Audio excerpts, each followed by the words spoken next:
पत्नी अपने पति से कहती है कि बेटी तो आज फिर से रो रही है। वजह पूछी तो बस इतना कहा कि प्लीज़ माँ मुझे अकेला छोड़ दो। मुझे लगता है कि शायद उसे किसी ने प्यार में धोखा दिया है। डर लगता है कहीं वह खुद को नुकसान ना पहुँचाए। पति थोड़ी खामोशी के बाद कहता है ठीक है मैं देखता हूँ। इतना कहकर वह अपनी बेटी के कमरे में जाते हैं। पिता: हेलो रीमा, कैसी हो बेटा?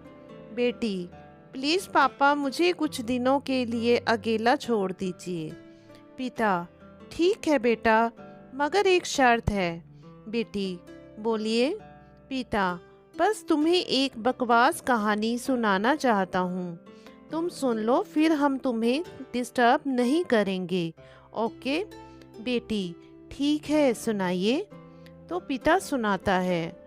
आज से करीब 20 साल पहले एक राजा हुआ करते थे, बेहद अमीर।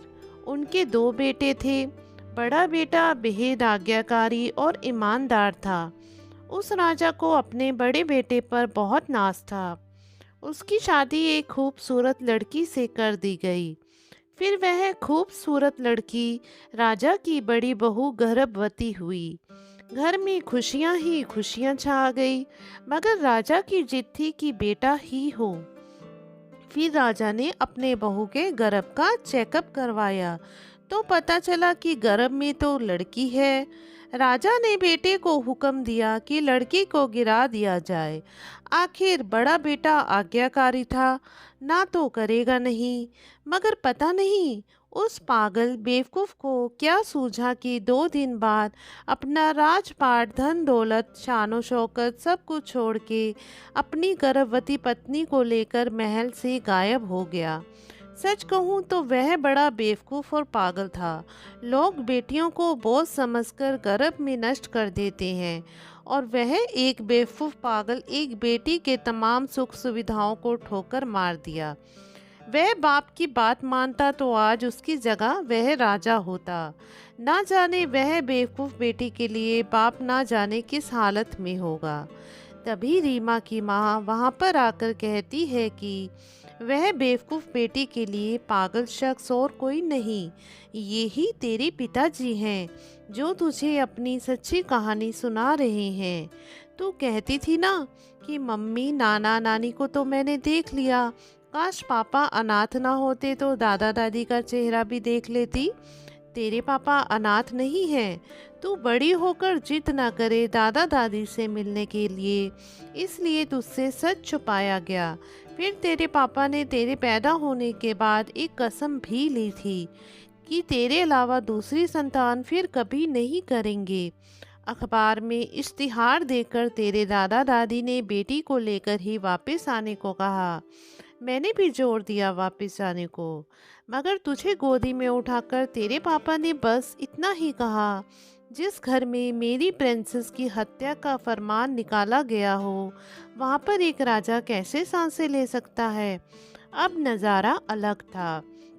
रीमा की आंखों में पापा के लिए सम्मान, उनकी मोहब्बत के लिए ढेरों सारा प्यार और उनके त्याग के लिए नमन करने को जी कर रहा था। आंसू थमने का नाम ही नहीं ले रहे थे, मगर सब कुछ अब सिर्फ पापा के लिए था। पापा ने बस आखिरी शब्द इतने ही कहे अपनी बेटी को, मैं नहीं जानता कि दुनिया तेरे बारे में क्या सोचती है, मगर तू मेरे लिए बेहद अनमोल है। भले मैं आज कहीं का राजा नहीं रहा, मगर तू कल भी, आज भी और सदा ही मेरी प्रिंसेस ही रहेगी। बेटी ने दौड़कर अपने पापा को गले लगाकर रोते हुए कहा, आप असली राजा हो और मैं आपकी प्रिंसेस। सबकी पलकें गीली थी, मगर वह एक नई सुबह की शुरुआत थी, जहाँ प्रिंसेस फिर से अपनी सियासत में लौट आई थी।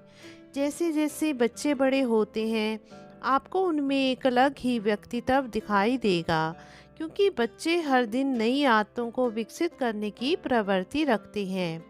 जैसे जैसे दिन आगे बढ़ता जाता है, आपका बच्चा संभवतः एक पुरानी आदत को पीछे छोड़ देगा और किसी नई आदत को अपनाएगा। बस ज़रूरत है उन्हें संभालने की। प्रेरणादायक, शिक्षाप्रद, इमोशनल पारिवारिक कहानियों के लिए हमारे चैनल को सब्सक्राइब जरूर करिए। अगर आपको हमारी कहानियाँ अच्छी लगती हैं तो आप चैनल को सब्सक्राइब करें और अपने दोस्तों को शेयर करके सब्सक्राइब भी करवाएं और कहानी को लाइक करना बिल्कुल मत भूलिए। धन्यवाद।